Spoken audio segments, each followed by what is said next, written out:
নমস্কার বন্ধুরা, আপনি দেখছেন people and power YouTube channel. 2024-এর বিধানসভা ভোট যত এগোচ্ছে ততই রাজনীতি গরম।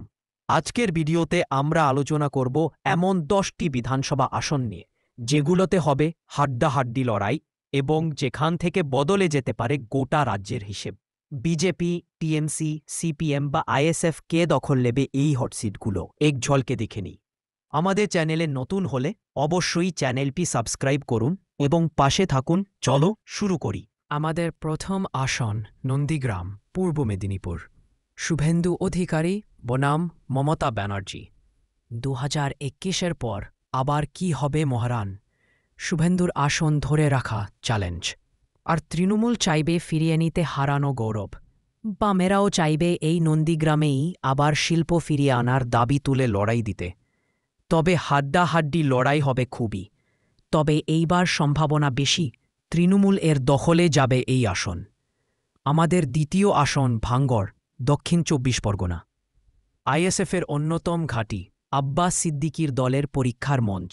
তৃণমূল এখানকার মুসলিম ভোট ভাগাভাগির ভয় পাচ্ছে। আইএসএফ বনাম টিএমসি এর সরাসরি সংঘর্ষ হতে চলেছে। তৃণমূল মরিয়া হয়ে উঠেছে নওশাদ সিদ্দিকিকে হারানোর জন্য। দায়িত্ব দেওয়া হয়েছে শওকত মোল্লা। তবে ইতিহাস বলছে ভাঙ্গড় সরকার এর বিপক্ষেই থাকে। আমাদের বিশ্লেষণ মতে যদি সিপিআইএম, কংগ্রেস, আইএসএফ জোট, তবে নওশাদ সিদ্দিকি জিততে চলেছে আবারও ভাঙ্গড় থেকে। আমাদের পরবর্তী আসন 3 উলুবেড়িয়া দক্ষিণ, হাওড়া। সিপিএমের ভালো প্রস্তুতি চলছে। 2024-এ এই এলাকায় তৃণমূলের ভোটে ধাক্কা লেগেছে। আইএসএফ সিপিএম মিলে জায়গা করতে পারে। বিজেপির ভালো ভোট আছে এখানে।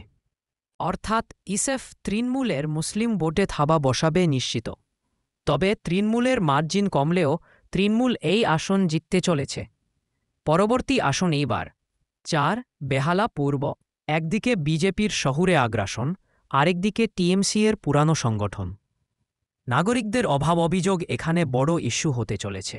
তবে কলকাতা জেলায় তৃণমূলের গড় হিসেবে পরিচিত। এখানের বিধায়ক জেলবন্দি থাকলেও তৃণমূলই জিততে চলেছে এই আসন। এইবার পরবর্তী বিধানসভা আসন ডোমকল, মুর্শিদাবাদ। ত্রিমুখী লড়াই, সিপিএম বনাম টিএমসি বনাম আইএসএফ। মুসলিম ভোটভাগই ফল নির্ধারণ করবে। গত লোকসভা ভোটে সিপিএম ভালো ভোট পেয়েছে এখানে, যেটা তৃণমূল এর জন্য চিন্তা। সংখ্যালঘুদের মধ্যে তৃণমূলের মধ্যে অসন্তোষ শুরু হয়েছে এই মুর্শিদাবাদ মালদার এলাকায় খুন, বোমাবাজি, মার দাঙ্গা নিয়ে। তবে আমাদের বিশ্লেষণ মতে জিততে চলেছে এই আসন বাম কংগ্রেস জোট। পরবর্তী আসন 14 বাগনান, হাওড়া। লোকসভায় এই অঞ্চল থেকে বিজেপির ভালো লিড ছিল। টিএমসি টান টান চাপে। সিপিএম এখানে ঘুরে দাঁড়ানোর চেষ্টা করছে। তবে তৃণমূলের সংগঠন এখানে খুবই মজবুত। তৃণমূলের দখলেই থাকবে এই আসন।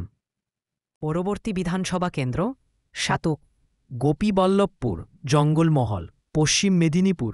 একসময় বিজেপির দখলে ছিল, এখন টিএমসি প্রতিরোধ গড়ে তুলেছে। আদিবাসী ভোট হবে মূল ফ্যাক্টর।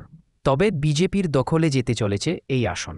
পরবর্তী বিধানসভা কেন্দ্র 8 রানাঘাট, দক্ষিণ নদিয়া। 2021-এ বিজেপি জিতেছিল, কিন্তু এখন ভাঙন স্পষ্ট। তৃণমূল ও আইএসএফ এখানে প্রচারে ঝাঁপিয়েছে। জেতার লড়াই ত্রিমুখী হতে পারে। তবে হাড্ডাহাড্ডি লড়াইয়ের শেষে বিজেপির দখলে যেতে পারে এই আসনটি। মতুয়া ভোট যার, এই আসন তার। পরবর্তী কেন্দ্র রায়দিঘি, সিপিএমের পুরানো ঘাঁটি, যেখানে আইএসএফ এখন প্রভাব ফেলছে। 2024-এ এই আসনে ফল কোনো দিকে যেতে পারে। ত্রিমুখী হাড্ডাহাড্ডি লড়াইয়ের সম্ভাবনা বেশি। তবে বাম কংগ্রেস আইএসএফ জোট হলে আমাদের বিশ্লেষণ মতে এই জোটের দিকে যেতে চলেছে। আজকের শেষ আসন এবং নজরকাড়া কেন্দ্র সাগরদিঘি, মুর্শিদাবাদ। উপনির্বাচনে কংগ্রেস জিতেছিল। বিজেপি এবং টিএমসি এখানে বারবার হারছে। এটা হচ্ছে একটা বেলওয়েদার সিট। পুরো রাজ্যের মেজাজ বুঝতে সাহায্য করবে। কংগ্রেস প্রার্থী জিতে তৃণমূলে চলে যায়, যা এলাকার মানুষের মধ্যে প্রবল ক্ষোভ, এমনকি তৃণমূলের নিজেদের মধ্যেই। তাই এই আসনটি জোটের দিকে যেতে চলেছে। বন্ধুরা, এই ছিল 2026-এর সম্ভাব্য 10টি হট বিধানসভা আসনের বিশ্লেষণ। আপনার মতে কোন আসন থেকে সবচেয়ে চমক আসতে পারে? কমেন্ট করে জানান।